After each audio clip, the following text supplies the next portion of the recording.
اربوں روپے کی کرپشن میں ملوث ہے، لیکن ابھی ادارے اس طرف کیوں نہیں دیکھ رہے، یہ سمجھ سے باہر ہے۔ اب میں ذکر کروں گا ان افسران کا جن کے خلاف اینٹی کرپشن میں رمضان شریف میں چھاپے مارے گئے تھے اور وہ ملک سے فرار ہونے میں کامیاب ہو گئے تھے، لیکن اب وہ واپس آ گئے ہیں۔ یعنی اصغر عرف کاشف، یعنی اصغر کے نام پر اس کی نوکری ہے، اصل نام اس کا کاشف ہے۔ اور یہ جو کاشف ہے یہ سندھ بلڈنگ کنٹرول اتھارٹی میں پونچا لگایا کرتا تھا، 2 اسکیل میں اس کی نوکری تھی۔ اس کے بھائی کی نوکری تھی تو اس نے اپنے بھائی کے نام پر پھر جو ہے وہ نوکری لی، اور وہ شاید 26 سالوں سے کورنگی میں تعینات تھا۔ تو اینٹی کرپشن نے چھاپا مارا تو وہ وہاں سے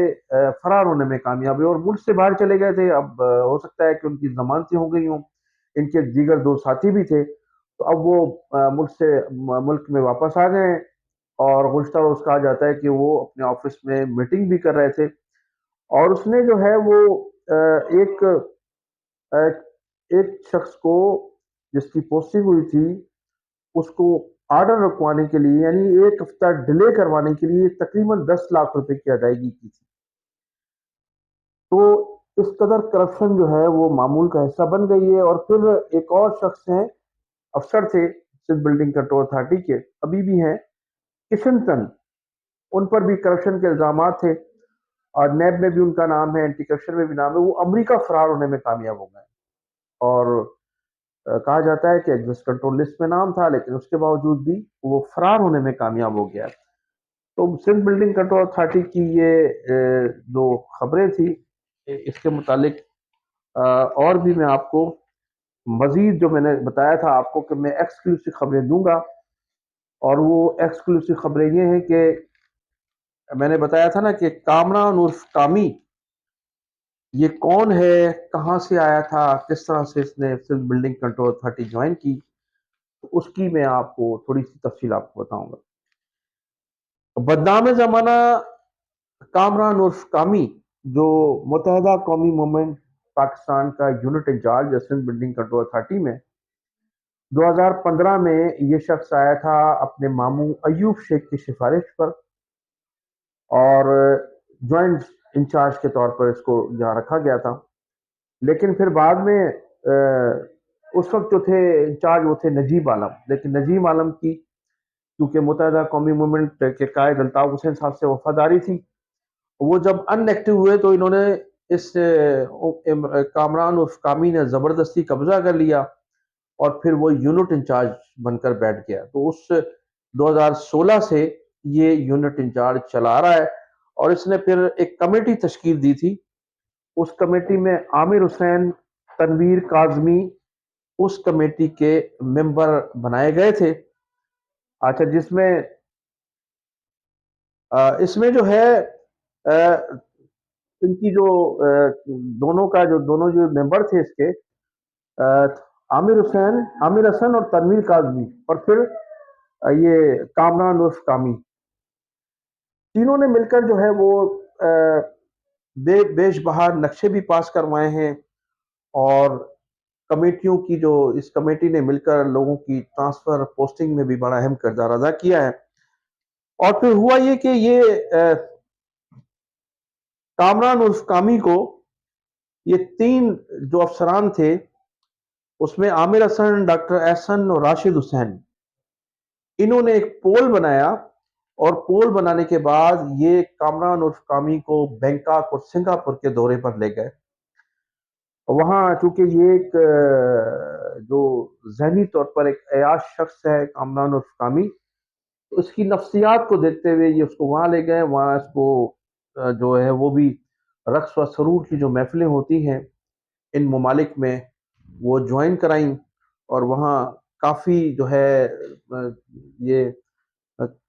کلب میں بھی انجوائے کرتے رہے، اس کے علاوہ مساج سینٹروں میں بھی انہوں نے خوب انجوائے کیا۔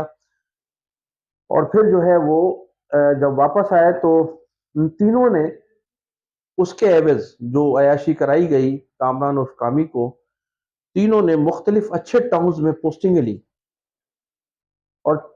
چند دنوں کے بعد ان تینوں نے، راشد جو تھا بھینس کالونی میں رہا کرتا تھا، اس نے آ کر PECHS بلاک 6 میں ایک شاندار مکان خریدا۔ ڈاکٹر احسن جو تھے نارتھ کراچی سے کہ 60 گز کے ایک کوارٹر میں رہا کرتے تھے نارتھ کراچی میں، وہ پھر گلشن معمار میں انہوں نے 240 گز کا بنگلہ خریدا، شاندار بنگلہ کئی کروڑ روپے کا۔ اور عامر حسن جو ہے وہ کرائے کے گھر میں رہا کرتے تھے، اب انہوں نے نارتھ ناظم آباد بلاک جے میں شاندار ایک بنگلہ بنایا ہے، اب وہ ان بنگلوں میں تعینات ہیں۔ اچھا پھر ہوتا یہ ہے کہ یہی لوگ دوبارہ پوسٹنگ کے سلسلے میں 2022 میں بھی انہوں نے جو ہے یہی اسی طرح سے کامران عرف کامی کو ٹیپ کیا، اور عامر حسن جو ہیں دوبارہ کامران کامی کو اپنی پوسٹنگوں کے سلسلے میں اور اپنے مفادات حاصل کرنے کے لیے انہیں بینکاک اور سنگاپور لے گئے۔ وہاں لے جانے کے بعد مساج سینٹروں میں ان کی تصاویریں بھی بنائیں، کلب میں اور دوسری عیاشیاں کرتے ہوئے ان کی جو ہے وہ ویڈیوز بھی اس کے پاس موجود ہیں۔ اور پھر اب یہ جو عامر حسن ہے یہ اس ویڈیو سے کامران عرف کامی کو مسلسل بلیک میل کرتا ہے، اور کامران عرف کامی جو ہے اب اس سٹیج پر ہے کہ عامر حسن کے علاوہ کو چھوڑ کر وہ کوئی کام نہیں کرتا ہے۔ اگر وہ عامر حسن کی کسی سے ملاقات بھی ہو جاتی ہے تو وہ سخت ناراض ہوتا ہے، اور وہ جو ہے وہ کہتا ہے کہ آپ نے یہ کام مجھ سے ہٹ کر کیوں کیا۔ تو وہ جو ویڈیوز بنی ہوئی ہیں ان کے کچھ شارٹ میرے پاس بھی موجود ہیں، اور اس میں وہ اس کو باقاعدہ مسلسل بلیک میل کرتے چلے آ رہے ہیں اس وقت سے۔ اب گزشتہ دنوں جو ایک ان کی میٹنگ ہوئی تھی اس کا بھی حوالہ آپ کو بتاتا ہوں۔ انہوں نے پھر پوسٹنگ کا سلسلہ شروع کیا، دونوں نے مل کر ڈپٹی ڈائریکٹر کے انہوں نے 2.5 لاکھ روپے وصول کیے، اسسٹنٹ ڈائریکٹر کے انہوں نے 2 لاکھ روپے وصول کیے، ایس بی آئی کے انہوں نے 1.5 لاکھ روپے وصول کیے، اور بی آئی کے 1 لاکھ روپے وصول کیے۔ اس طرح سے انہوں نے جو ہے وہ مسلسل اس وقت سے ان کے یہ جو ریٹس ہیں یہ باقاعدہ فکس ہیں، اور ان ریٹوں پر یہ وہاں افسران کی ٹرانسفر پوسٹنگ کراتے ہیں، اور یہ سلسلہ جو ہے وہ اس وقت سے اب تک جاری ہے۔ تو یہ دونوں جو مل کر یہ اب ٹرانسفر پوسٹنگوں میں مصروف ہیں۔ اس میں ایک لطافت مرزا جو ہیں ان کا بھی بڑا کردار ہے۔ لطافت مرزا جو ان کے ساتھی ہیں، شراب اور شباب کی محفلیں منعقد کرنا جو ہے ان کا مشغلہ ہے، اور وہ عموماً جو ہے وہ اس کام میں مصروف ہوتے ہیں۔ گزشتہ دنوں بھی ایک تقریب ہوئی تھی جس کے مہمان خصوصی بخاری صاحب تھے، وہاں جو تھی وہ بہت سی خواتین بھی لائی گئی تھیں، ڈانس بھی ہوئے تھے، اور بیش بہا جو ہے وہ پیسہ بھی ان پر لٹایا گیا تھا سندھ بلڈنگ کنٹرول اتھارٹی کی کرپشن سے کمایا ہوا۔ اچھا وہاں جو اس مافیا نے 5 ڈپٹی اور 18 اسسٹنٹ، 12 ایس بی آئی اور 15 بی آئی ٹرانسفر کروائے گزشتہ دنوں، اور خود مال کمایا، خود بھی کھا رہے، اور مرکزی لیبر ڈویژن کے جو ذمہ داران ہیں ان تک بھی ان کی جو کمائی ہوئی رقم ہے وہ پہنچتی ہے، اور متعدد لوگوں کے یہ کچن چلا رہے ہیں جن میں واضح طور پر ایم کیو ایم پاکستان کے ہیں ارشد انصاری، ان کے کچن کا خرچہ 1.5 لاکھ روپے ان تک پہنچتا ہے۔ پھر ایک مہتاب ہیں، جاوید شوکت ہیں، اسلام الدین ہیں، اور طاہر جاوید ہیں، ان سب کو 1-1 لاکھ روپیہ ان کے کچن کا خرچہ دیا جاتا ہے۔ اور اس کے ساتھ ساتھ ایک اور ہیں نونو نامی شخص نے بتایا کہ راشد جو ایک نامعلوم شخص نے مجھے بتایا کہ راشد سبزواری کی بیٹی کی شادی میں، راشد سبزواری ذمہ دار ہیں متحدہ قومی موومنٹ پاکستان کے، تو اس کی شادی میں کامران کی طرف سے 12 لاکھ روپے کا کھانا دیا گیا تھا۔ اس وجہ سے کامران تیسوری کہتا ہے کہ مجھے میرا ایم کیو ایم پاکستان میں کوئی کچھ نہیں بگاڑ سکتا، اور کھلے عام جو ہے وہ ٹرانسفر پوسٹنگ اور نقشے جو ہیں روزانہ کی بنیاد پر منظور کرانا ان کا مشغلہ بن گیا ہے۔ اچھا پھر M Q M labour division کے انچارج ہیں عاصم کی شادی یعنی مہندی پر اور ولیمے کا خرچہ بھی ان لوگوں نے اٹھایا تھا۔ مہندی میں قوالی نائٹ میں کھلے عام شراب نوشی کی گئی، سپر ہائی وے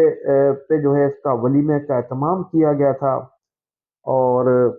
یہ تینوں جو تھے یعنی کامران، عامر حسن اور عاصم اب آپس میں بزنس پارٹنر بھی بن گئے، یعنی اس عید پر جو جانوروں کی خریداری ہے کے لیے انہوں نے ابھی مہم شروع کر دی، اور 3-3 کروڑ روپے انہوں نے جمع کیے ہیں، اور تقریباً 15 کروڑ روپے کے انہوں نے ابھی تک جانور خریدے ہیں۔ یہ شخص جو ہے دنیا کے مختلف ممالک کے دورے بھی کر چکے ہیں، اور ان ممالک کے دورے کیے ہیں جو عموماً جہاں مکمل طور پر عیاشی کی جاتی ہے۔ تو یہ سلسلہ ہے۔ ناظرین، اسی گروپ نے ابھی رمضان شریف میں راشن کے نام پر کہ لوگوں کو پاکستان کے جو غریب کارکنان ہیں ان کو راشن تقسیم کیا جائے گا، 25 لاکھ روپے انہوں نے مختلف افسران سے جمع کیے، اور 25 لاکھ روپے میں انہوں نے جو ہے وہ 10 تھیلے تھے راشن کے جو بہادر آباد میں جمع کرائے، باقی جو تھے وہ سب ان کی جتنی بھی رقم تھی وہ عیاشی کی نظر ہو گئی۔ اور اس میں آپ کو میں ایک اور بات بتاؤں ناظرین، کہ ابھی جو عید کے فوری بعد یعنی عید کے دنوں میں جو چھٹیاں تھیں اس میں ایک اجلاس ہوا ان تمام لوگوں کا ایک گھر کی چھت پر، اور وہاں جو اجلاس منعقد ہوا اس میں اب جو ٹاؤنز بننے جا رہے ہیں، ٹاؤنز کی سطح پر جو افسران کی تعیناتی ہونے جا رہی ہے، اس میں کچھ سلیکشن کی انہوں نے مل کر آپس میں، اور اس میں یہ تمام لوگ شامل تھے، پورا ٹولہ، اور تنویر کاظمی جو تھے اس میں موجود نہیں تھے اس لیے کہ وہ اعتکاف میں بیٹھے تھے، لیکن حرام خور جو ہوتے ہیں نا وہ حرام خور ہی ہوتے ہیں۔ یہ اعتکاف میں بیٹھ کر بھی ٹیلی فون پہ رابطے میں تھا کہ کس کی پوسٹنگ کے کتنے کہاں سے پیسے لینے، اعتکاف میں بیٹھ کر بھی وہ ٹیلی فون پر رابطے میں تھا، اس میٹنگ میں موجود تھا، سمجھیں وہ ٹیلی فون کے ذریعے۔ تو اس میں ریحان قائم خانی کی پوسٹنگ کے لیے انہوں نے 25 لاکھ روپے ماہانہ ان سے طلب کیے، عرفان عرف شاہی سید سے 25 لاکھ روپے، ماجد حسین سے بھی 25 لاکھ روپے، یہ رہے ڈپٹی ڈائریکٹر۔ اب ایڈیشنل ڈائریکٹرز کا جو نام ہوا ہے آیا ہے اس میں شاکر علی 20 لاکھ روپے، فرحان ایوب 20 لاکھ روپے، عدنان عرفان کیسر 20 لاکھ روپے، سجاد خان 20 لاکھ روپے، خالد قائم خانی 20 لاکھ روپے، شیراز اسسٹنٹ ڈائریکٹر 15 لاکھ روپے، اور ڈاکٹر احسن جو ہیں اسسٹنٹ ڈائریکٹر ان کو ماہانہ 20 لاکھ روپے، فہد قریشی جو ہے ان کے بھی 20 لاکھ روپے، جاوید عرف گڈو ایس بی آئی سینئر بلڈنگ انسپیکٹر 15 لاکھ روپے، اور کاشف اورنگی والا جو 26 سال سے کورنگی کا سسٹم چلا رہا تھا اس سے بھی 15 لاکھ روپے ماہانہ، اور حیدر علی اس سے بھی 15 لاکھ روپے، امین اس سے بھی 20 لاکھ روپے، اچھا کاشف اس سے بھی 15 لاکھ روپے ایس بی آئی، اور لطافت مرزا بلڈنگ انسپیکٹر اس سے 10 لاکھ روپے، مجیب سے 10 لاکھ روپے، رضا سے 10 لاکھ روپے۔ تو یہ ریٹس فکس کیے ہیں اس میٹنگ میں جو رمضان شریف کے فوری بعد عید کے دنوں میں رقص و سرور کی محفل تھی، اس میں یہ اجلاس بھی تھا رمضان شریف میں۔ اس کے بعد اس میٹنگ کو فائنل کیا گیا ہے۔ میں نے بتایا نا کہ کاظمی جو تھے، تنویر کاظمی، وہ اعتکاف میں ہونے کے باوجود بھی اس میٹنگ کا حصہ تھے، اور پھر بعد میں جو ان کی آپس میں اجلاس ہوا، میٹنگ ہوئی، اس میں یہ تنویر کاظمی موجود تھے۔ تو کرپشن جو ہے وہ کے حوالے سے جو اب یہ جو لسٹ ہے اس لسٹ کے مطابق پوسٹنگ ہے یہ لوگ لے کر دیں گے لوگوں کو۔ یہ گروپ جو ہے متحدہ قومی موومنٹ کا یونٹ انچارج اور اس کی جو کمیٹی کے ممبران ہیں، یہ اب ان کا یہ کہنا ہے کہ ہم متحدہ قومی موومنٹ کی جو رابطہ کمیٹی کے لوگ ہیں، جو مختلف لوگ ہیں عہدیداران، ان کی کچن بھی ہمیں چلانا ہوتا ہے، اور پھر ان کو جو ہے وہ پوری ایک طرف تو کہا جاتا ہے کہ سندھ گورنمنٹ کی طرف سے ان کو لفٹ نہیں ہے، دوسری جانب ان کو اس طرح سے پوسٹنگیں بھی دی جاتی ہیں، اور ان کے ذریعے جو ہے متحدہ قومی موومنٹ کے اراکین اسمبلی، سینیٹرز، عہدیداران، سب جو ہے سب کے کچن بھی چلتے ہیں اور سب لوگوں کے معاملات بھی طے ہوتے ہیں۔ تو پوری طرح سے متحدہ کو انہوں نے ان کے سندھ بلڈنگ کنٹرول اتھارٹی کے سامنے گروی رکھ دیا ہے۔ تو کامران عرف کامی کے متعلق اور بھی بہت سی اسٹوریاں میرے پاس ہیں، انشاءاللہ تعالی وقت آنے پر ان اسٹوریوں کو بھی میں منظر عام پر لاؤں گا۔ تو ناظرین، یہ صورتحال ہے سندھ بلڈنگ کنٹرول اتھارٹی میں۔ ایک تو کرپشن کی وجہ سے بالکل شہر کا نقشہ تبدیل کر دیا گیا ہے، اور بار بار تمام خبریں بھی ان کے خلاف آتی ہیں، لیکن ہمارا جو صوبائی وزیر بلدیات ہے یا ڈی جی جو ہے وہ خاموش تماشائی بنے ہوئے، اس لیے کہ پورا حصہ ان تک پہنچتا ہے، وزراء تک بھی پہنچتا ہے، ڈی جیز تک بھی پہنچتا ہے، تو وہ جو کارروائی کرتے ہیں معمول کے مطابق، اور جو کہیں توڑ پھوڑ ہوتی ہے تو وہ معمول کے مطابق کی جاتی ہے، بلڈرز کا اتنا نقصان نہیں کیا جاتا تاکہ وہ اس سے معاملات طے ہوں تو وہ دوبارہ اپنی تعمیرات کر سکے۔ تو یہ صورتحال ہے۔ اس کے علاوہ ناظرین جو بھی اس حوالے سے خبریں میرے پاس موجود ہوں گی انشاءاللہ تعالیٰ اب تک ضرور شیئر کروں گا۔ اس وقت تک کے لیے مجھے اجازت دیجیے۔ پاکستان زندہ باد، پاکستان پائندہ۔